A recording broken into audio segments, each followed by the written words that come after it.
Prejšnji teden je naša država oziroma še malo naprej prišla na eno čudovito idejo. To je to, da bi ljudem zadala malo matematične naloge, ljudje premalo uporabljajo svoje možgane. Država je rekla, malo več preračunavajte, ne samo DDV, dohodninske napovedi in tako naprej, preračunavajte varnostne razdalje. In zato je obvezna oprema vsakega državljana, od zdaj naprej državljanke in državljani, meter. Meri se vse.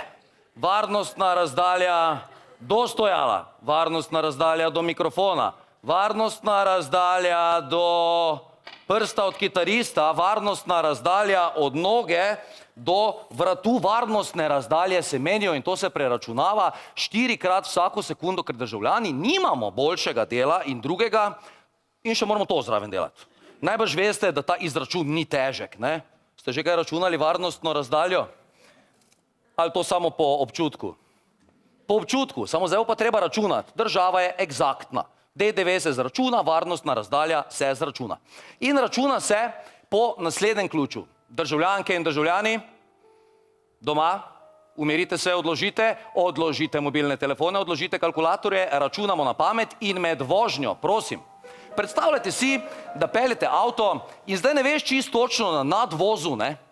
Pred tabo vozi en, ki ne veš zdaj čisto točno, kako vozi. Ali je bilo Martinovo, ali ni bilo Martinovo, ali vozi 132 ali 133, ti voziš za njim, ampak kriv za varnostno razdaljo tvojo nepravo. Ni on, ki počasneje začne voziti naenkrat, ampak ti, ki nisi dovolj hitro preračunal in vzpostavil prave varnostne razdalje. Kriv je vedno tisti, ki se ti zaleti v rit. On je kriv. Vedno je krivec zadaj.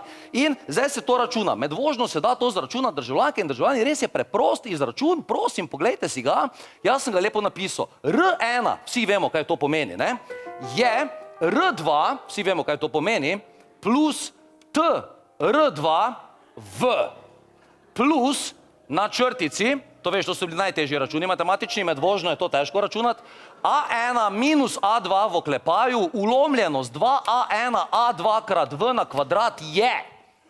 Medtem, ko voziš, on spredaj vidiš nadvoz, rečeš, čakaj mali, on me bo pikno, čakaj, moram hitro zračunati, samo še 0,4 sekunde in prideš do R2 plus TR2, ulomljenost 3,6, spoštovane državljanke in državljani, 3,6, ne 3,7, krat V plus A1 minus A2 v oklepaju, ulomljenost 26.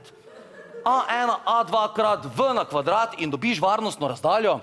Če pa to ne uspe zračunati, vzameš mobitel med vožnjo, pelješ 130, z eno roko kličeš ženo, rečeš, potegni ven kalkulator in lepo vse to zreferiraš, vse fino poveš, ker imaš na listek napisano, v eni roki voziš, gledaš, čitaš z listka, z drugo roko telefoniraš, če še kadiš vmes, je še toliko boljše, še imaš kaj za delati in se pelješ in žena zračuna in če ne izračuna, lahko pride do tega, da se zgodi... Mimo tarče, glej. Državljanke in državljani, ni nam lahko, samo malo, da zmerim svojo razdaljo do odgovornosti. Razdalja do odgovornosti je 65 centimetrov. Dečki, lahko nadaljujemo. Vi ste dosti dlje stran odgovornosti. Veš, kaj je moderno zadnje čase? Prelagati odgovornost, tako da jo malo preložimo. Evo, sem jo bomo dali. Zdaj bo kar odgovornost, jaz jo bom imel in zdaj bom jaz nosil in evo ti ga na odgovornost, nosim jo. Kdo ima odgovornost, toš jo ima na glavi. Okej, nič, preložimo odgovornost, če bi jo kdo rad imel, naj se kar javi, jaz vam jo prinesem. Vidim, da je interes veliki. Nič.